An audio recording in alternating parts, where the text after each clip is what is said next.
একটা ছবি তুলতে হয় যাতে সরকার মনে করে মানুষের কাছে কাছে পৌঁছে যেতে পারে ব্যাগ এটা জিনিসের ক্ষতি হইবে না, পরিবেশের ক্ষতি হইবে না।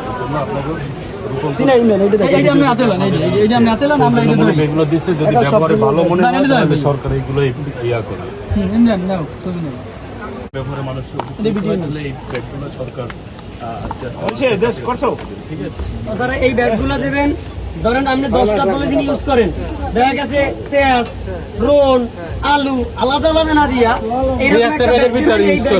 হ্যাঁ ওই 5টা পলিথিনের পরিবর্তে সময় বেশি মাল নেবে কেউ ওই সময় আপনি এইগুলো দেবেন। যখন বেশি মাল নেবে তখন এই ব্যাগগুলো দেবেন, ঠিক আছে? আর কোনো টাকা পয়সা রাখবেন না, বিনামূল্যে। তখন এটা একটা সংস্থা দিতেছে বিনামূল্যে। সংস্থার নাম কি? সংস্থার নাম রূপান্তর। সংস্থার নাম হচ্ছে রূপান্তর। আচ্ছা, তাহলে ভালো থাকেন।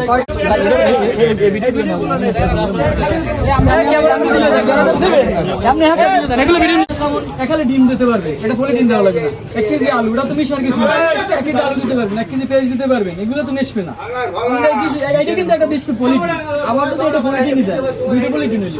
আর আপনি যদি এই ব্যাগটা দেন, একটা পলিথিন আমাদেরও বাঁচবে, আর আমরা যদি 5টা জায়গায় একটা ব্যাগ নিয়ে পারি পলিথিন, আমাকেও বাঁচবে, সমাজও বাঁচবে, ঠিক আছে? আমরা এই ভিত্তিতে সবগুলো দেবেন।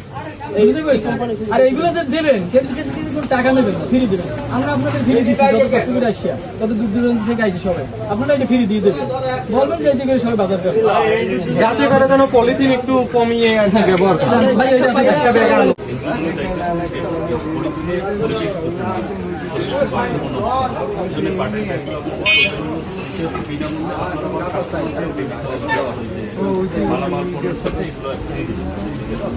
আপনার এই ব্যাগগুলো পাই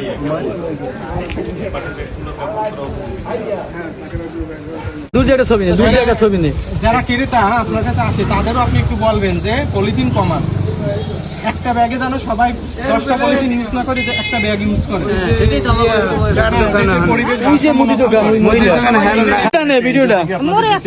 পাটের ব্যাগ পরিবেশ বান্ধব। এই কাকির এটা দিয়ে ভিডিও নিতে আসি, মুখে একটা সংস্থা দেওয়া লাগবে। এগুলো যারা বাজার সদাই নেবে তাদেরকে দেবো এবং বলবো যে পলিথিন একটু কমাই ব্যবহার করতে। ধন্যবাদ। পরিবেশ বান্ধব ব্যাগ।